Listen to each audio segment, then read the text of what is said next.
without further ado, please welcome to the Nerd HQ stage, Julie Plec and Gabe Sachs, everybody. Oh, come on in here, darling. Hi, buddy. Get on in there. Oh, it's a showrunner panel. We're going to talk about running shows. I brought my cocktail. And you got a cocktail. That's how I run shows. This is how we... I believe it. It's true. And comfortable shoes. Yeah, exactly. Thank you. Let's open it up to questions. Oh, would you any opening statement you want to make? Julie. He did Freaks and Geeks. That's pretty badass. Yeah. That's pretty badass. That's all I got. You guys are gonna have to bring it. Questions. Who's got a question? Right there. You with the glasses in the aisle. Oh no! Wait for a microphone, because there's people watching at home all over the world that want to hear your voice. Exactly. No pressure.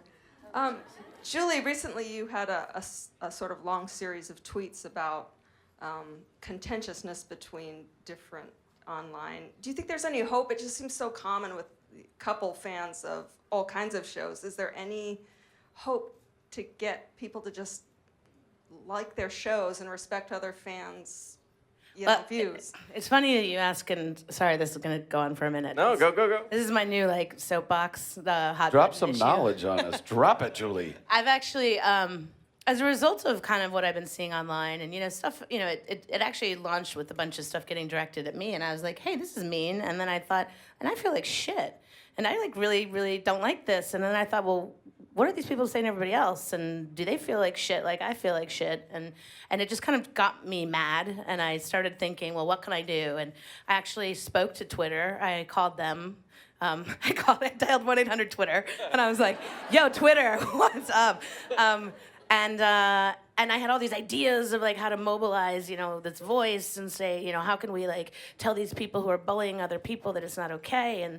And their response was let's keep talking about it and let's figure out a way that we can do this, because the double-edged sword of trying to tell a bully that what they're doing is not okay is that you are in fact also validating the bully's behavior. And encouraging, yeah. You're encouraging it. And so everybody says, just ignore. And I'm like, yeah, but that pisses me off. It makes me mad to ignore somebody's really disgusting behavior.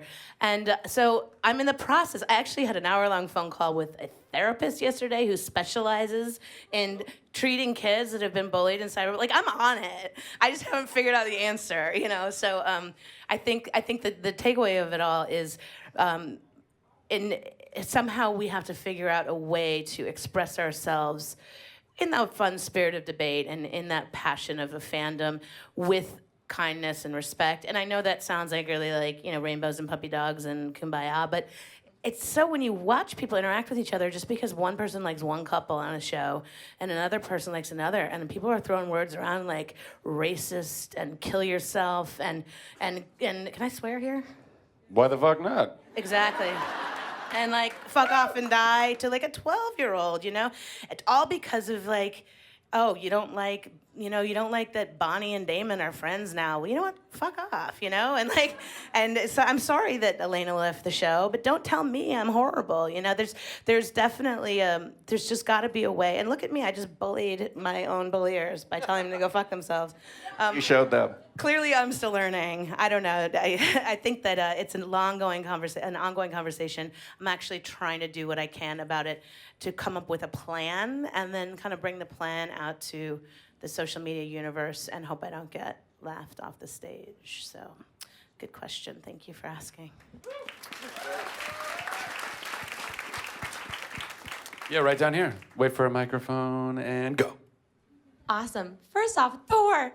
Yay, Thor. Just yay. You were in Thor. Oh, I was in Thor. Yeah. You are correct. So Yeah. Awesome. I'm just applauding you being in it. So. Fantastic. It was just a non sequitur I wasn't expecting, and Yeah. thank you. It was awesome. My question is for Julie. I love the originals. It's like Sopranos meets Supernatural. It's just amazing. I made my parents watch it. Now we watch it every week together. My question is, if in Magical Land you were to bring over Caroline or Stefan, together or separately, to New Orleans, how do you think they would fit in? I think it would be hard to make them fit in a long-term situation until the Vampire Diaries universe was over. I think, Paul Wesley for years has been like, I want to go in the originals. I just want to be in the originals. Like, that show's cool. That show's really cool. I like what you do. Can I go in the originals? So it could happen. You never know. I mean, Paul would then be like, nah, I'm not into that. Oh, did I say I liked it? Yeah, no, I'm not into that. We'll see. That hand right there. Yes, you. And there's your mic. My question is, what kind Please, of... please stand up. Okay. The real Slim Shady. Thank you. What kind of advice do you have for young people wanting to get into the film and TV industry as writers or showrunners? How did you start? What's your story? I had absolutely no connections whatsoever into the business at all, and I couldn't figure out how everyone was going to these parties in LA. It made me crazy, and I just started shooting homemade pilots. I did with $50. I just get my friends who are actors and writers and just go shoot anything that I could. And one day I went to New York and I begged every company I could find to lend me equipment and insurance and everything I needed, and shot a show, and had so much fun doing it. Went and did another one, wanted to do another one, but I had a manager that represented 3 people, answered his own phone in a closet. I mean, he had no connections either. So, he tried and he tried and tried, and he finally got through to ABC, and they took it home by accident, this tape of a show, and called me into a meeting and said, we'd like to do this as a summer series. But I had no idea what that meant. I was just like, fantastic. TV's not that hard. Like, I'm going, oh, this was no big deal. Did they make it? They made it, but they asked me what the budget was, and the budget was so low, they tried not to laugh in the meeting, which I learned way later. They just said, okay, that's what you want to do with $18. And I went and made the show and did it for summer, and that's how I got in. I mean, I had absolutely no way, couldn't figure it out, and just went and shot stuff. And it still applies today, and now you guys have YouTube, and it's getting something done where you can show someone. And the writing thing is even harder because people are lazy. I mean, reading a script is something that seems like it's the biggest chore ever for some people, and you need to show them your work somehow. So it's keeping at it. And it's also having elephant skin. Like, it is a business where you're told how bad you are and how wrong this thing is over and over again. And to this day, you'll be on a notes call and you just cannot believe the stuff you hear. And Freaks and Geeks all the time. It was why are you making the show? When is the geek and the cheerleader making out? And you just go, well, we didn't grow up like that. Like, we just did. I don't care. When did they make it? And it just, you just sort of went through that trouble all the time.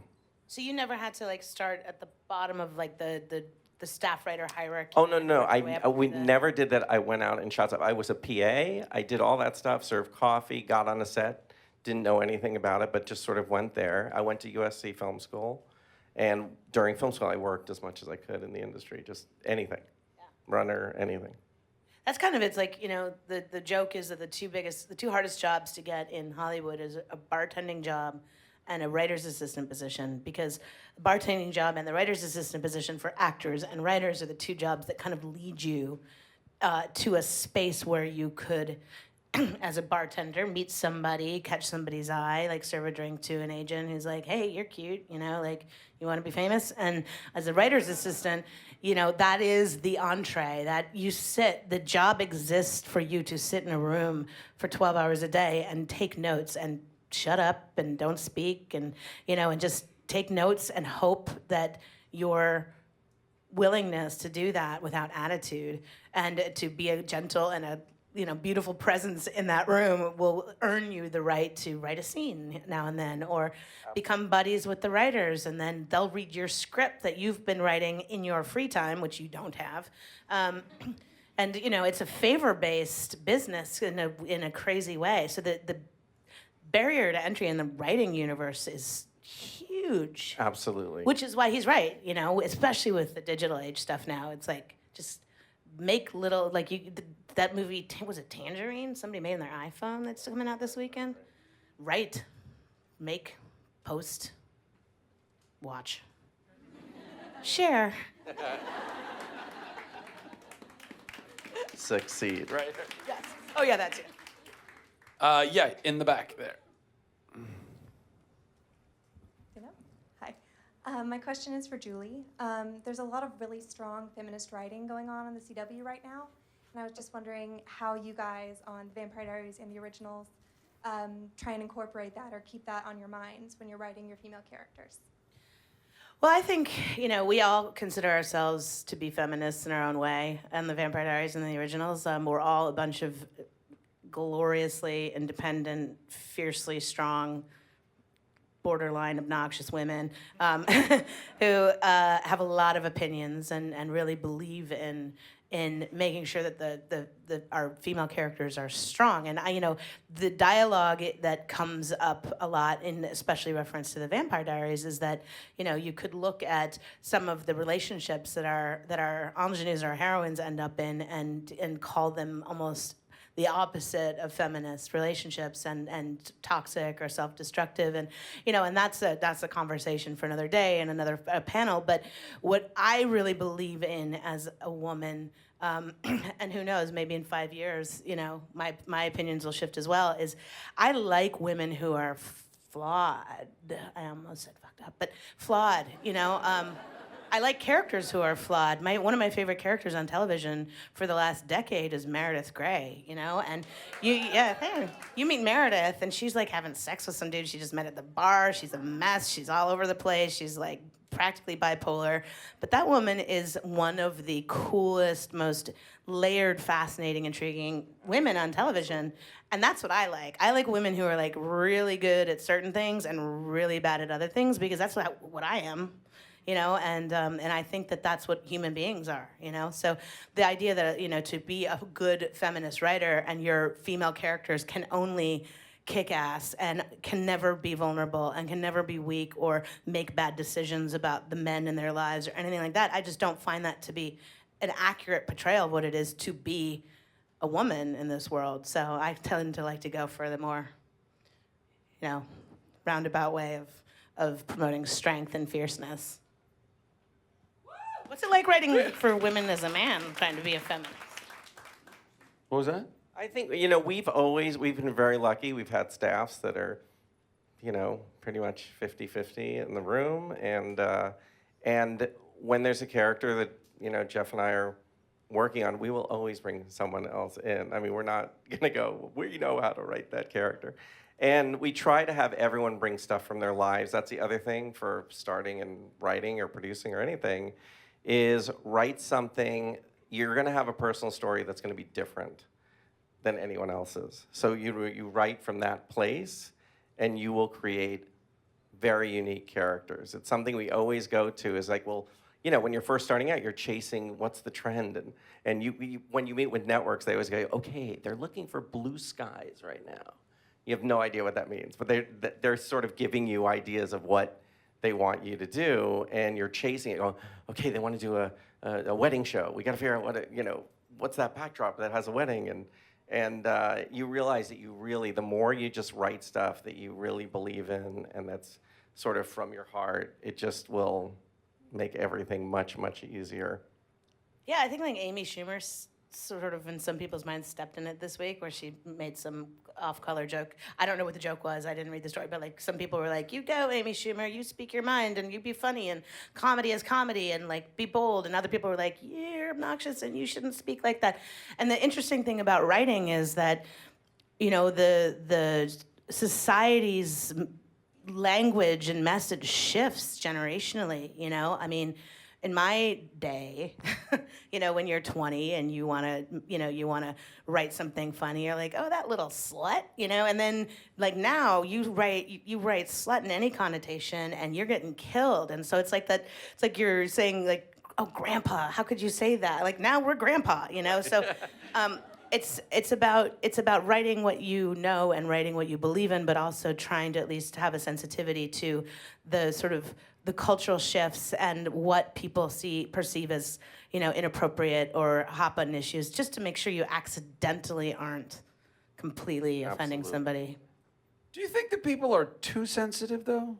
Well, and I do, but then I also haven't, you know, experienced a lot of the things that people are sensitive about. So then I'm like, well, it's nice for me to sit and say, oh, come on, get over it, stop crying, you know. But if I had been a woman who had been victimized, raped, and anything, and somebody made a rape joke, I'd be like, shut up, like, that's not funny, you know.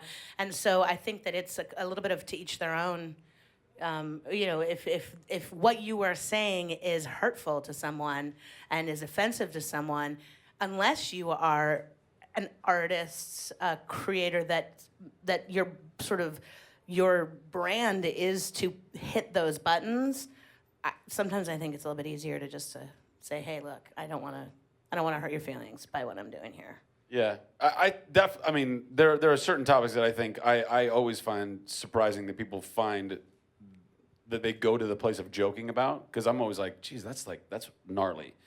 But at the same time, I also feel like if and this is me getting philosophical on a panel that's not even my own, but I kind of go like, you're always going to find at least one person who gets offended by everything, and then if that's the case, we can't do anything. Because if we're always Twitter, everybody's offended by everything. Everybody's offended by time. everything. Everything. I tweeted. Actually, this is a good opportunity. I tweeted out. This is crazy. Are you sorry? I'm not sorry at all. And I'm going to use this opportunity to say, because this actually plays into it. I tweeted out when our women's soccer team won the World Cup, I said, so proud of our girls for winning the World Cup. We're represented by such incredible talent and class. And it was and by the way, it was the girl. And by the way, and I actually knew when I tweeted it, I was like, I think people are gonna have a problem with this. But I was like, I'm not gonna give into that. And I got a whole bunch of tweets back like, they're women, Zach, not girls. Now, I gotta say something. If I tweeted out, so proud of our boys, if it was the men's team, and I said, so proud of our boys, I guarantee you, nobody would have tweeted me back and said, they're men, not boys, Zach. Yeah. And I go, and by the way, and I also use girls as a term of endearment. It's like girl, darling. There's so many words that we have in our genders that it's not speaking down to somebody. It's like colloquialisms, and it's like how you speak and language.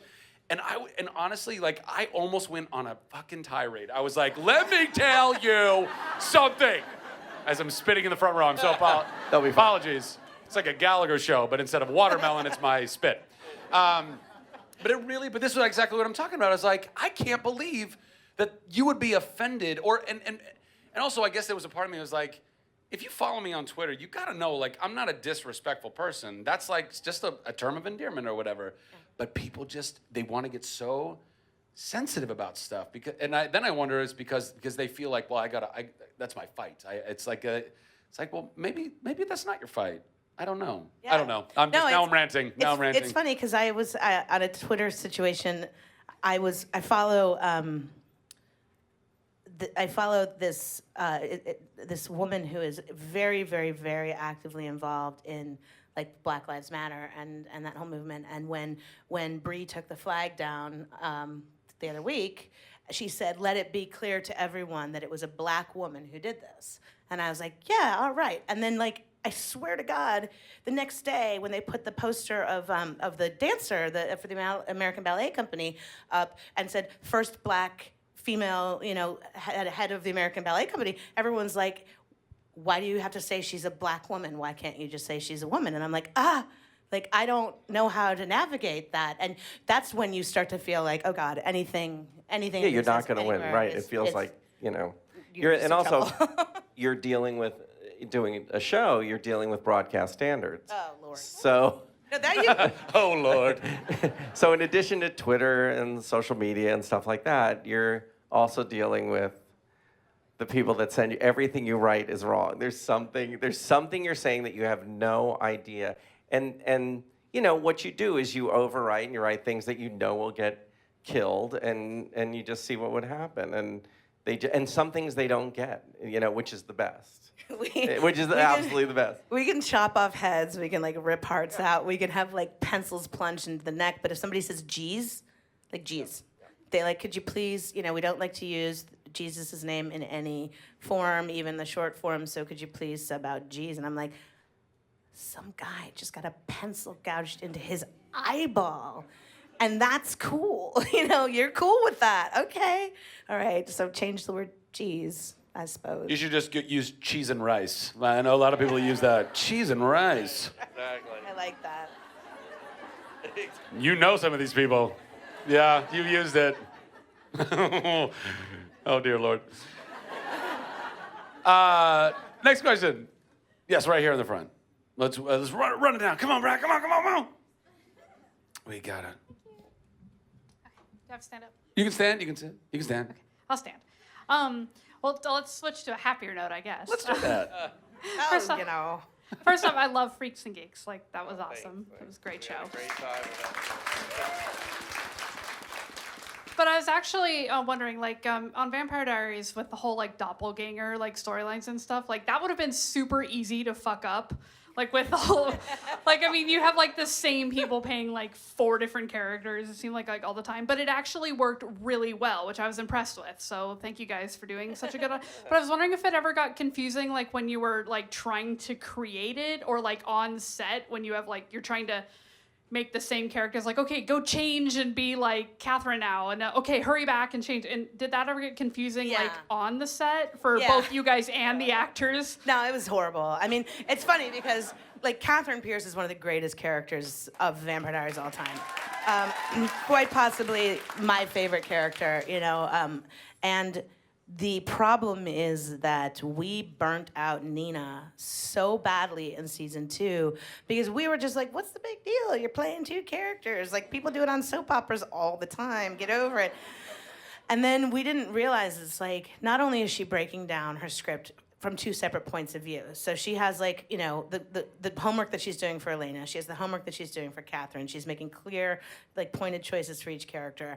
Then she's got to just make physical decisions about how she's going to embody each character, which, come down to, like, the small minutia of thicker eyelashes and, like, a push-up bra, and 3-inch or 6-inch heels or whatever. So in the midst of that, she's then having to make those wardrobe, makeup, hair, physiological body movement, and acting decisions for that every day, all the time. And then on top of all that, there's scenes where she has to actually act against nobody because it's a split screen, or a stand-in who's just got Catherine's wig on, and then do the whole emotion and crying and this and that to a stranger, and then turn around, change her clothes, and do the other side of it to yet another stand-in.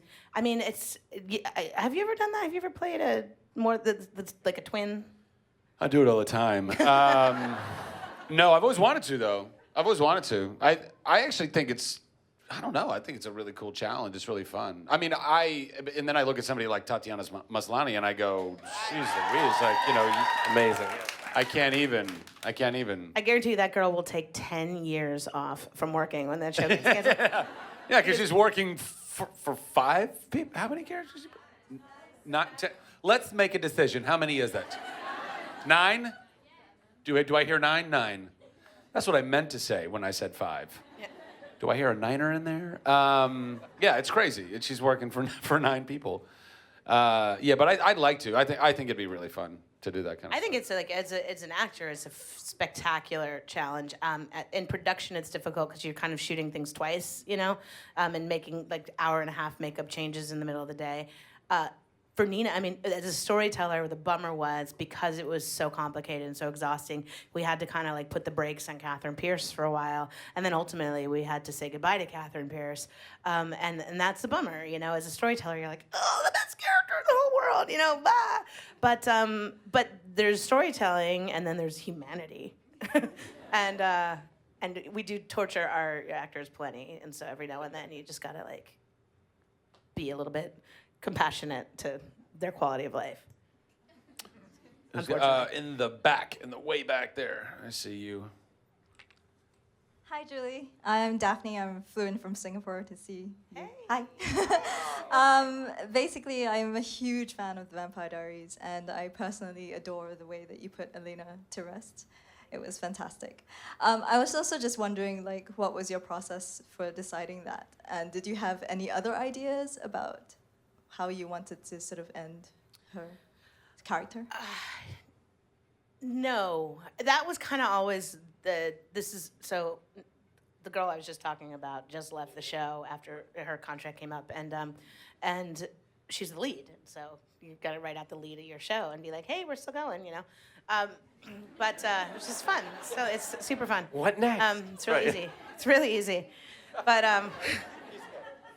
I just knew. I knew, like Kevin and I knew how the show would end back in season 2. We sat, I've told the story a million times. We sat in the mall and we came up with the ending and we cried in the middle of the mall.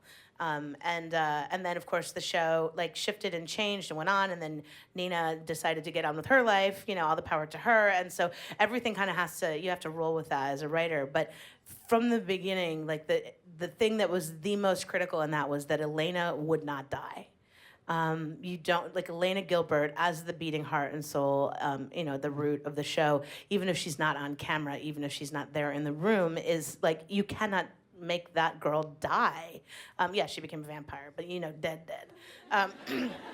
And so then it just became about, well, how do you take a character out of the playing field and not kill them? Well, you could send them off to live happily ever after, put them on a bus and say, hey, I'm going to go live in Kansas and I'm going to get a job and I'm going to get a degree and I'm going to live a great life.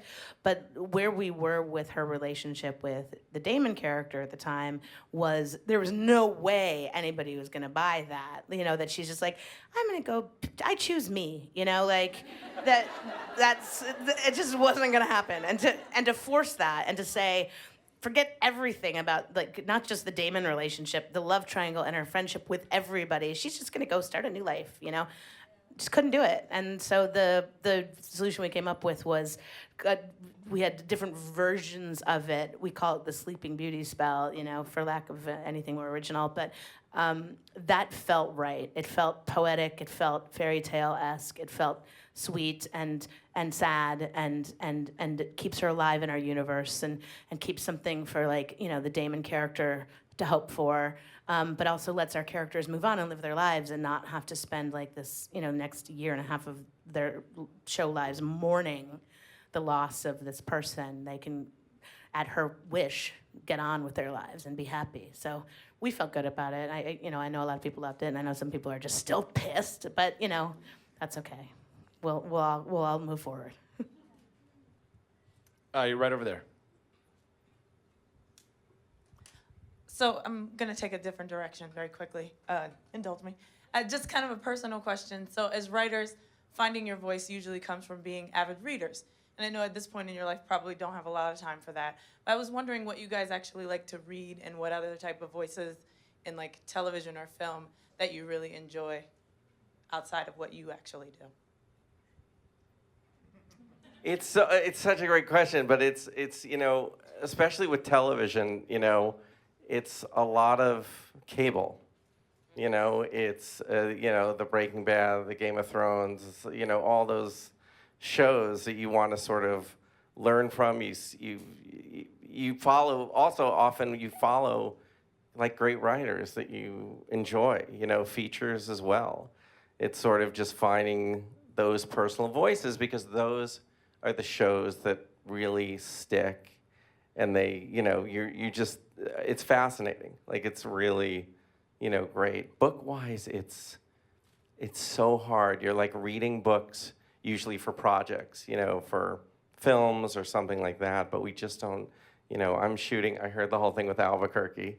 Oh, I don't think they were. Yeah. Was anybody here in the last panel? Oh, yeah. A few of you. Oh, One of you, really. We shoot in Albuquerque, so I was there for 8 months, and but reading it's become harder. Like I read we're doing a project, and I just read a book, and I was, you know, amazed I was sitting down and reading a book. It's so refreshing.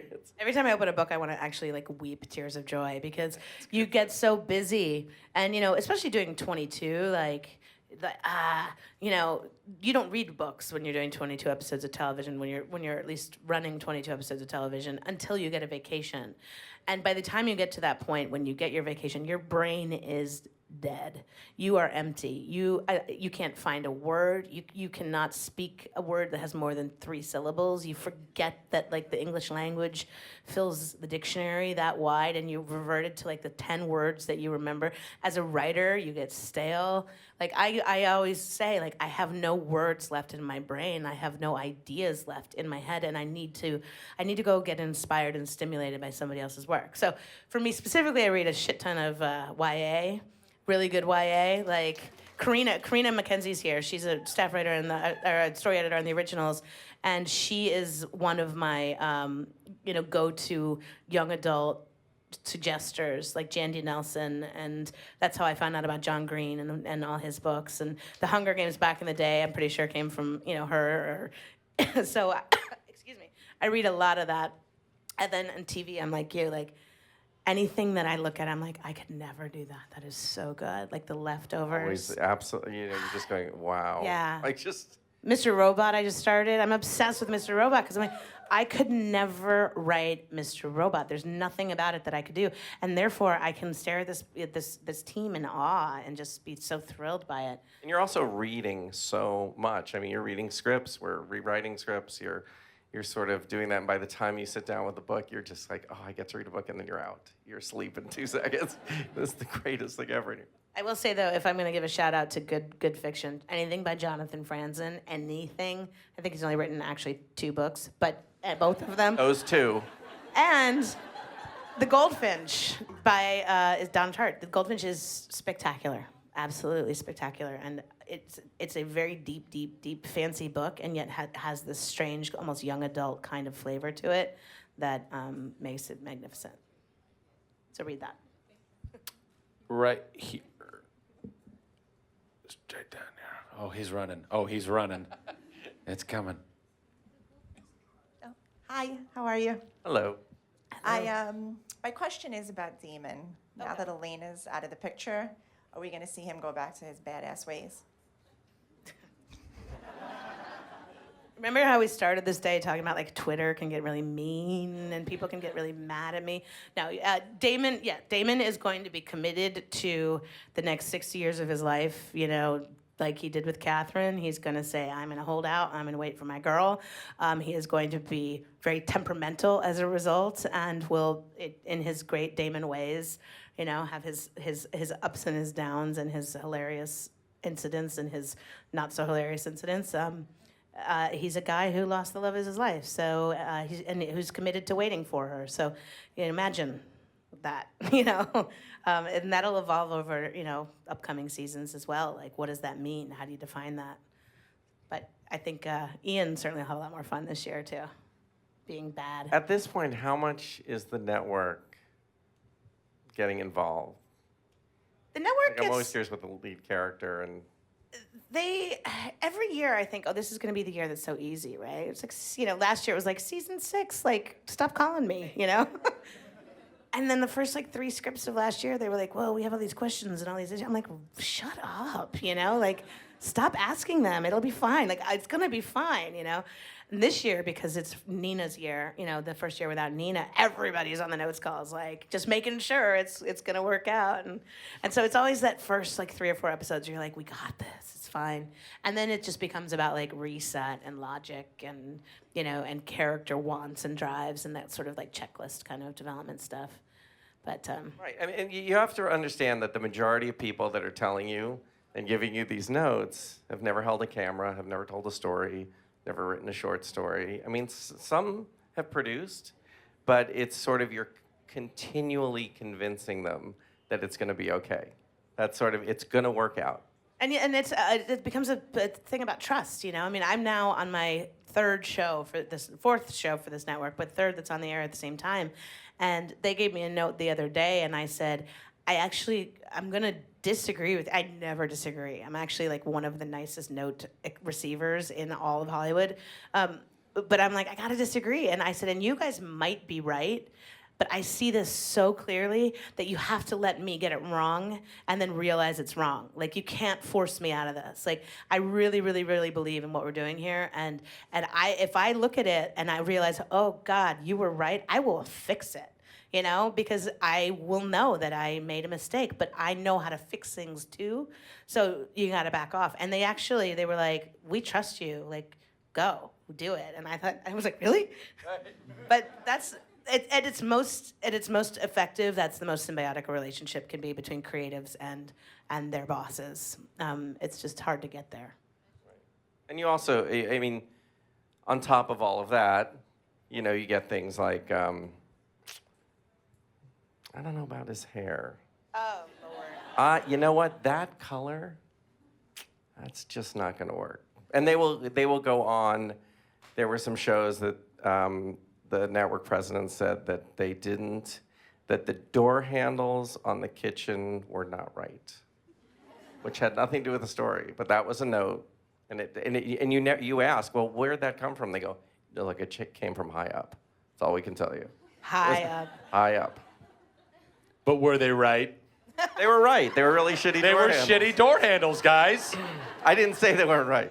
What's it like, Zach? Okay, so I go through this with actors all the time, and that like their fundamental complaint is they can smell in their minds. They think they can smell where a note is coming from. So if you're an actor and like, can you tell? Erica. Like, how can you tell? You know what? I don't know. I don't know about that. I don't know that I can smell where a note comes from. I did work with a great director named Patrick Norris, and I don't know if you guys have ever worked with Patrick Norris before, but he did quite a few episodes of Chuck, and he had one of the greatest methods. I shouldn't be outing him right now, but I think it's fantastic, and it's also very respectful. But he would come up to us and. Because as a director in television is actually can be kind of a thankless job. It's a very difficult job because you don't really get a lot of creative voice. Listening to us. Yeah. Well, yes, exactly. Television is a writer's medium, and you guys are running the show, and directors are coming in kind of episode per episode, and you're kind of a guest, but. You're also supposed to kind of be the boss in a way, but you're also going and directing a bunch of actors who, depending on when you've jumped into a show, we may be doing the show already for 3 years. We know our characters, we know our beats, we know our relationships, and so, and by the way, a lot of shows also kind of have an aesthetic that's already been set up. Like, we don't use Steadicam, we use a lot of lock-offs, we use So then, as a director, you go, well, what exactly is the hell? What am I doing? What kind of print do I? Yeah, you're DGA, and you're kind of a crossing guard in some respects. So it can be a very difficult job being a television director. But Patrick would come up to us, and we really dug him. He's a great director, and if he had a note, he briefed us on this method early on. He said, if I have a note, I'll come to you and say, I'll just say, hey, I'd really love for you to try it this way or that way or whatever. But if I come up to you and say, the note is, then you'll know that it's not my note, but it's from elsewhere. And you don't know if that's the writers or if that's an executive or whatever, but then at least you know that, because you can get into a little tug of war with your director and be like, that doesn't feel right to me. And he's like, the note is, and you go, okay, this is not, it's not our fight. This is not our argument. So that helped, at least in that regard. But knowing when a note comes down from a studio or a network, that's... But maybe when there's like 3 pages of exposition, you probably get the idea. Yeah, but also some writers, but also some writers I feel have been conditioned to do exactly what the networks and studios have wanted. They have. It's a very tricky balance, and you hopefully are working with executives on both the network and studio level that have creative intuition and also allow writers to create. I mean, it's always been one of the most fascinating things, and I'm sure you guys feel this all the time. And I learned this on the very first show I ever did. I was doing a sitcom. I did this show called Less Than Perfect, and and with a sitcom, you have a live audience, and you basically rehearse all week long, and then you have a shoot night, and so you have literally a studio run through of the whole show, and you run through the whole show, and you do all the scenes, and then they go have a note session. And the next day you have a network run through, and they give all the notes, and they change it. And I always found it fascinating because during rehearsal, I mean, we would have jokes that slayed. They were so funny, but you're also very nervous as an actor when you have all like your top bosses. There's no audience, by the way. They are the audience. There's about 10 of them, and they're not sitting up in the audience. They're standing right at the edge of the line of where the actual proscenium of the stage is, and they're doing this. And you also have to remember, by that time, what Zach's talking about, the crew has heard these jokes, so they're not going to laugh for a 12th time. Yeah. So now the executives are watching and going, that didn't land. Exactly, that didn't land. Yeah, that's the note. But it could be a great joke, right? And then you get these notes that come down, but we all know, the writers know it's funny, we actors know it's funny, maybe it just was a little off in that rehearsal. It's basically still kind of a rehearsal. But then it gets killed, and it gets replaced oftentimes with something that's not nearly as funny. And then I would constantly think to myself, because I would also talk to a lot of writers, and I know that when you guys get a deal with a network or a studio, there's a big like, oh my God, we love you. You're great. We love your work. We love your work. We love your voice. We love your vision. You can do whatever you want. Do whatever you want. And so then that will never happen. You get brought in. You're like, oh, they like me. They like, as an artist, you're like, oh, somebody likes me. They like me. And then you get brought in, and they're like, and you go and write your thing. And they go, oh, that's great. Okay, here's what's wrong with it. Yeah. Page one. And then you go, well, wait a minute. Like, if you believed in me so much, why don't you believe in me now? And if you can write so well that you're gonna rewrite my script, why didn't you write it? Or why am I writing it? And that can be a very tricky thing. But also executives, they have a lot of other things that they're dealing with. There's this 20 other shows. Yeah, and all the other shows, and trying to figure all that stuff out. This is a very deep conversation, by the way, and I hope all my bosses at NBC are very happy with my performance. Well, we're not talking about NBC. We never talk about NBC. NBC's perfect. Everyone's perfect. No, but I'll tell you, Everyone's it's funny perfect. Everyone's great. Because I had an Rainbows and actor puppy say to dogs. me once, he's like, I can smell, and I know you have all these masters to serve at the network and the studio, so I know that that's why this scene sucks. And I was like, no, actually, I wrote the scene. I'm perfectly happy with it. Yes, I have masters to serve, but I am not going to be their, excuse my language again, I'm not going to be their bitch and just put words on the page. We as writers, we challenge ourselves to say, okay, well, if the studio and the network had a note, then they had a bump. They had something for a reason. The reason for their bump might not make any sense. Their solution for it rarely makes any sense, but you're reading a book and you're like, I didn't really like that page, I don't know why, but whatever. So I say, somebody had a note, figure out what's wrong and let's try to fix it. So I like to pride myself on not having it reek of having been an address network note, and I get bummed when somebody thinks it was, because to me it's a game. But it's also sky's the weeding solution. through. Yes. It's like on our show, you get a ton of notes, and you say, I'll look at that, I'll look at that, I'll look at that, I'll look at that. And then they leave you get it, and you go shoot your show, and a lot of it is different when you're shooting because things don't work. And but it's a lot of that, going and sifting through those notes to find out what did they really feel like, what was that moment that sort of bumped them, because it's never clear. And how are you servicing the love triangle in this episode? And I'm like, I can't think of one more thing that will service this love triangle. I can't. I'm out of ideas for this fucking love triangle. I can't service the love triangle in this episode. Please don't make me, And that's when it's just funny. That's when it can have a negative impact, because then you service the love triangle, and then all of a sudden the fans are like, we're tired of the love triangle, and you're like, thank you. We got time for one more. I'm going to go with this gentleman back here. We've had a lot of female questions. I feel like Hooters. I like Maleness. I like a male voice coming. Man in a coming Hooters hat. Yeah. Thank you. Freaks and Geeks was a really edgy show at the time, and I was wondering, as writers, were you ever able to, or did you want to put material into an episode, but during the time it really wasn't appropriate? Well, I'm trying to think of a nice way to put it. They were not crazy about the show at the time. Like they kept moving us around every night. It was ridiculous. They couldn't. Wait, you guys did 13 episodes? We did 18 altogether. 18 altogether in one season? Yeah. And they moved you around within the season? Yeah. And they also took, they also banned an episode because it was too controversial. Oh my God. Which was our third episode, which made no sense. It was crazy because Lindsay and Kim Kelly did not get along in episode 2, and we had to skip to 4 when they're best friends. So it was like just one of these. So they banned the episode. Yeah. Sorry, I'm totally going off track, and you can ignore my question until you're done answering his, but like, I think about this with my so-called life all the time, because that was one of my favorite shows. You made a show that was 18 episodes. The network was basically like, yeah, we don't like you. Go do something else. Or like, that's terrible, that's terrible. And now, what is it, like 15 years later, 13 years later, and it is known as one of not only the most beloved sort of like cult-followed shows on television, but also launched the career of a tremendous amount of very, very successful and talented people. Like, how does talk about that for a minute? Well, yeah.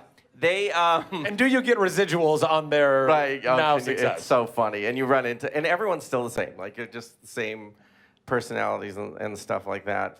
They were not. So just to show you how that wasn't just that moment. Then we went and did Just Shoot Me, and then we did Undeclared, and we came back to do Undeclared, and they didn't want. Judd was dealing with, getting Jason Segel in the cast, and they were not going to have it. They said, absolutely not. It was hard enough to get Seth in. And it was always, I just don't know. Judd was always figuring, like, how do we break Seth? How do we break Seth? How do we do it? And he'd go into network meetings, and they were just like, I don't like his voice. That guy's not going to make it. I don't think this is not worth it. I don't know what we're having this conversation about. And then Judd, they figure out Knocked Up. So he goes and Knocked Up. And that same network is like, we need a Seth Rogen project. How do we get a Seth Rogen? The same people who said that. And Seth said to me, don't they know I'm the same guy they hated last year? Like it was, just nonstop. So that was, you didn't get they didn't realize any of that. But material getting in there we always had a problem. And what Judd's solution was, and I was always taking those calls. So it was, I would get a call on our script, and it was when the geeks were talking about, look, we know everything, we tell each other everything, and, remember the time I, sneaked out a fart and came out of poop, and the network went crazy, and they said, absolutely not. And I like, Judd, I don't know what to do, and Judd goes, give him this one. You remember when I cut the cheese and More Than Cheese came out? The network goes, go back to the original. Did you guys all feel like when you were doing it, did you feel like you were like, oh, we're such failures, we've made a stupid show? Thought we were, first of all, I never wanted to leave the set. I mean, we just wanted to be there all the time. And that was our lives. And we just were having such a good time. And when we felt it was going down, and so we kept figuring out, when are we going to shoot the finale? So we shot the finale 3 episodes before the actual ending of the show. Why? Just so we had it in case. Oh. So we were so sure it was going down, and hopefully all this video, I have all the behind the scenes and stills from the show that I shot, but that moment where Judd and Paul had to tell everyone that said, we may come back, but as Linda Cardellini, there's tears pouring down everyone's faces, but it was just one of those things. Like everyone, we all had a great time, and we just wanted it to last forever. It was one of those things. So you're always looking for stuff to do together. Oh my God, I love that. And when Chuck were there tears, or was there like, see it, get the hell out of my face? No, nobody's listening. Nobody's watching. Good. You know me too well. It was a shit show of tears. It was bad, but it was beautiful. Are there Chuck fans here? So a couple. It was. I mean, you know, God, we did five seasons, 5 super intense seasons. Where you know the first season we were shooting like 18-hour days, and honestly, I almost drove to Canada. I think the writer's strike, no shit, I think the writer's strike saved my life because I didn't know how, I'd never done a schedule like that before. And we got cut at 13 episodes that first season. But I remember hearing a story about. Dessert. What's that? You were gonna dessert. Well, I was You're a gonna be like, zombie. "Sorry, I'm I in was literally Canada." like, I was losing my mind. I had no sleep. And we would, you know, because of turnarounds, like we would end up walking off the soundstage on Saturday morning at like 8 in the morning. And I don't know, it was super intense. I just say all that to say it was very, very intense. And the schedule got a little bit better, but again, it was still very intense. And when you're working under those conditions, and we had such a great family, and it was, I don't know, it was very, very special. It was very magical. And part of the reason why it was so special and magical was because of you guys. I mean, you fought for us. You fought so hard. You ate a shit ton of Subway sandwiches. Even the gluten intolerant were with us.